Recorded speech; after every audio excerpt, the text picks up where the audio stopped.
Sabi sa Psalms 45 to 14, kasi ito iniisip natin. Paano ko, halimbawa, nag-volunteer ako sa church. Maraming kapatid dito na dati, nasa isang ministry sila, ngayon wala na doon. Dahil nag-evaluate tayo saan kaya sila magmumula. At praise God, kapag inalis natin sa tao sa isang posisyon at nilipat natin sa iba, natatanggap nila, nagpapasalamat sila. Sabi sa Psalms 145:14, the Lord upholds those who fall. The Lord upholds those who fall and raises up those who are bowed down. Ano yung sabihin? Isa pang takot kasi natin pagka mapahiya tayo. Gumawa ka ng desisyon, halimbawa, sa buhay mo, na may kinalaman sa church o may kinalaman sa paglilingkod mo, ano bang plano nito? Isinasangguni mo sa Panginoon, di ba? Iniisip ko kasi ngayon, magpa-process tayo ng professional visa by August. Ito isipin ng mga tao, paano hindi makaprocess si Pastora? Alam mo yung prayer, merong tatlong sagot. Yes, no, and wait. Even in waiting period, God is teaching us. Pero ako, sabi ko lang sa Panginoon, kasi po, report lang, nag-inquire si Pastora Ivy sa immigration, ang daw requirement, DOR, na ako ay nag-aral sa Bible School, at saka diploma or certificate ng pagkakagraduate ko sa Bible School. Physical therapy po ang tinapos ko.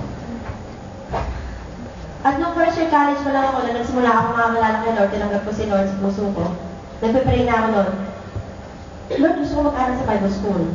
Mag-aaral ba ako sa Bible School? Nagpe-pray ako. Pero ang lagi kong nakikita sa Bible, remain in the same calling, in which one? Ko. PT na ako noon, PT student, so magtatapos na ako first year, 5 taon yun, may 4 na taon pa ako natitira para mag-change, di ba?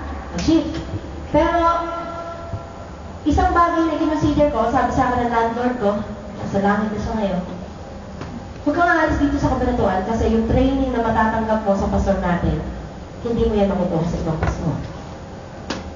Alam mo, hindi pag-aaral mo lang nasa isip ko, paglilingkod na kay Lord. Kaya dahil sa inaasam ko, matututunan ko sa pastor ko, hindi ako nag-iba ng kurso. At doon ako tumira sa bahay niya. Sa loob ng ilang taon.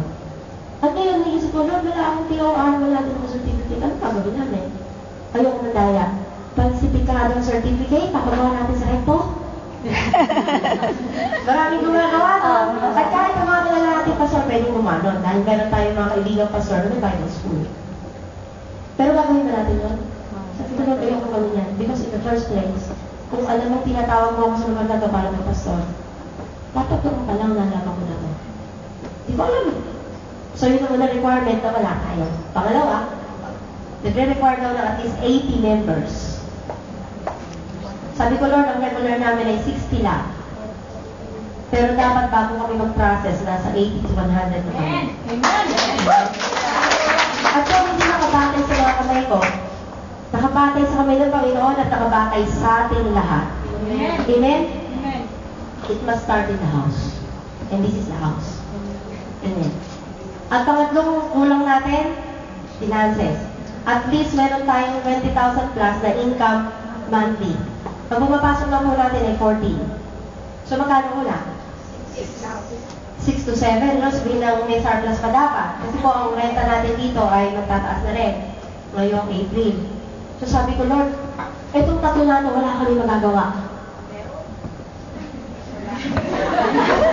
Yes! Meron! Sa unang tingin, alam mo, iniisip natin wala tayong magagawa. Pero, meron. It must start in the house. Amen. Amen? Amen.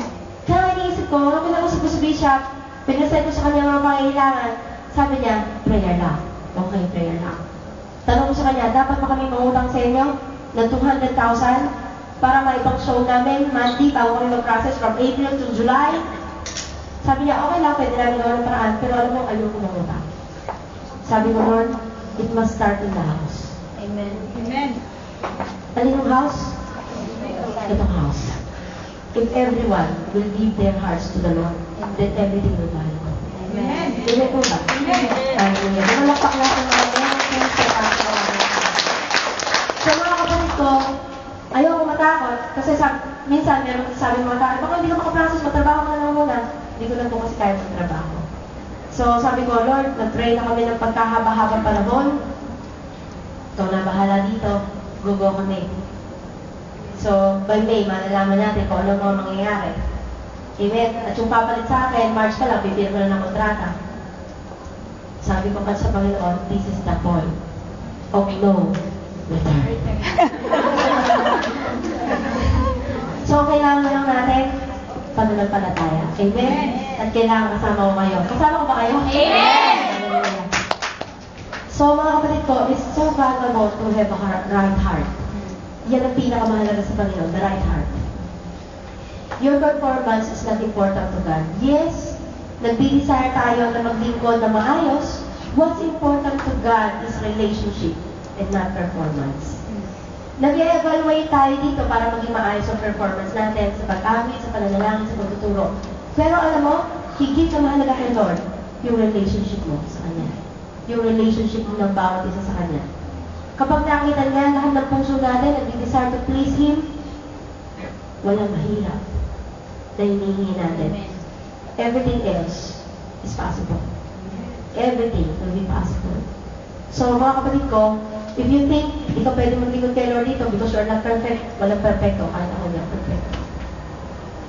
So, mahalaga kay Lord your relationship with Him, not your performance. Pero sinasabi sa Philippians 3:14, si Paul, I press on toward the goal for the prize of the upward call of God in Christ Jesus. Nagpe-press siya, nagpapatuloy siya. Bakit? Kasi ang diablo, ang ginagawa, alam mo yun, binubulungan tayo. Alam mo, minsan dumadating sa buhay natin, eto, tuwa-tuwa tayo mag-worship sa Panginoon. Ang dami namin, Lord, gusto ko maglingkod sa'yo. Narinig mo ang preaching ngayon, na-encourage ako, maglilingkod ako sa'yo. Pero ano ba, along the way, bigla ka na lang madi-discourage kasi meron kang maiisip that somehow you are not worthy para maglingkod kay Lord. Wala naman talaga dapat eh. Pero alam mo, binubulungan tayo ng diablo na huwag na maglingkod kasi hindi tayo karapat-dapat. Pero mga kapatid ko, ang gagawin natin, because another tool of Satan is fear and it stops progress. Sinabi ko kanina, fear, takot. Takot na magpatuloy kasi baka hindi ka karapat-dapat. Marumi kong babae, marami kong asawa, meron akong wrong relationship. Sinasabi ko ito madalas, hindi mahalaga kay Lord ang nakaraan mo. Ang mahalaga sa Kanya, yung ngayon mo. The moment that you accept the Lord, lahat ng kasalanan mo in the past, hindi mo na ng tawad. Alam ba kung ano ibig sabihin ng repent? Na sa Tagalog ay pagsisisi? Repent? Alam niyo ba ang penthouse? Saan nakaposisyon ang penthouse sa mga hotel? Sa pinakataas. Hindi ba sa pinakatuktok?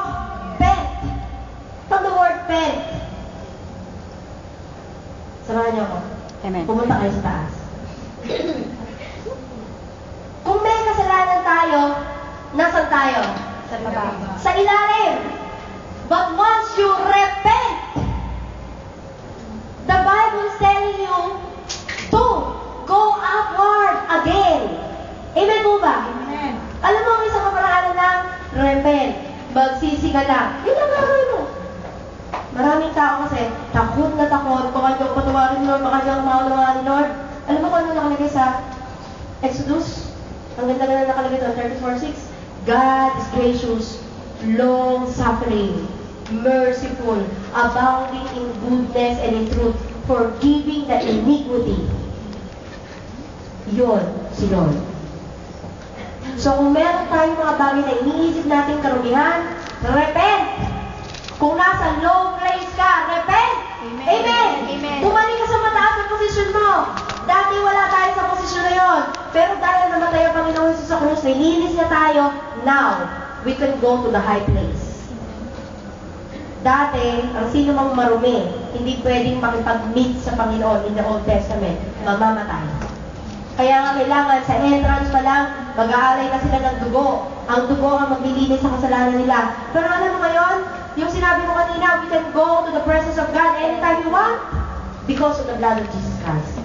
At ang sino mang tumanggap sa pangalan ng Panginoon, believe in their hearts that God has raised Him from the dead, you will be saved. If you confess with your mouth the Lord Jesus, amen, and believe in your heart, ginawa niyo na ba yun? Amen. Ikukumpisan ng ating labi na, Lord, Panginoong Jesus, Ikaw ang aking tagapagligtas. And then you believe in your heart na namatay ang Panginoong Jesus para sa iyo, gusto ko na sa langit. Ganun na kasimple. Huwag nyo na pahirapin. Amen? Hindi makapaniwala ang ibang tao doon kasi iniisip nila ang magpasok sa langit at agawa ng napakaraming mabuti. No. Ginawa na ni Lord. Amen? Binayaran na niya. Ang kailangan mo lang ngayon, buksan ang puso mo at papasukin siya. Yun lang.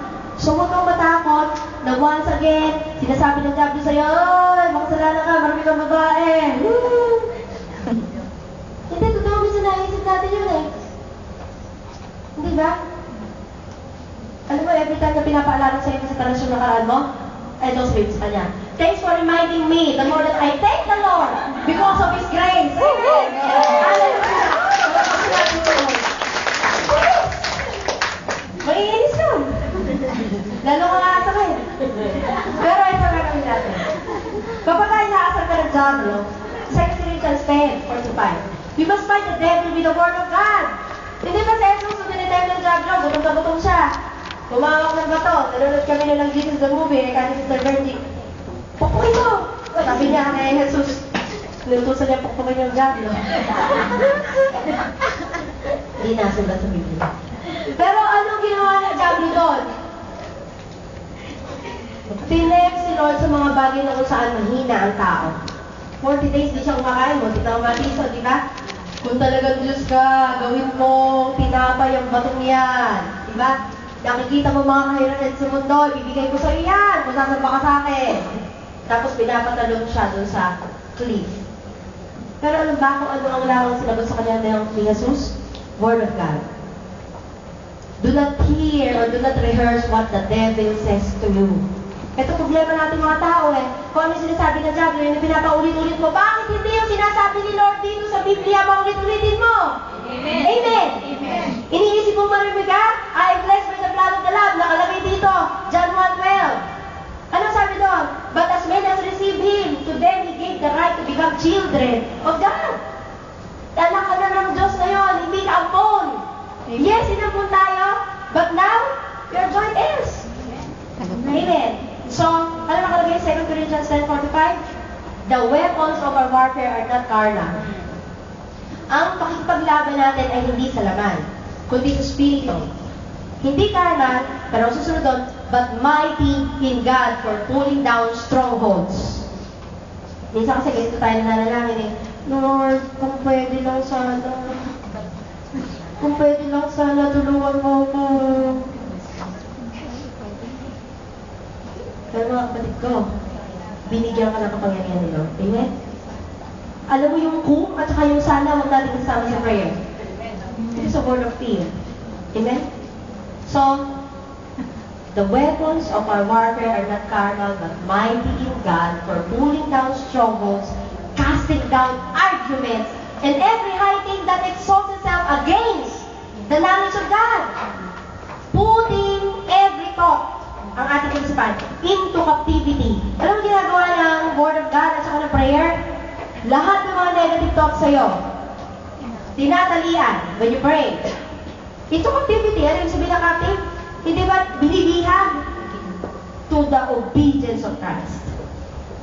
Kapag ginamit natin ang Word of God at ang panalangin sa Panginoon, lahat ng negative thoughts sa isip mo, binibihag ng salita ng Diyos at ng panalangin natin at iniilalim sa kapangyarihan ng Panginoon sa Kristo.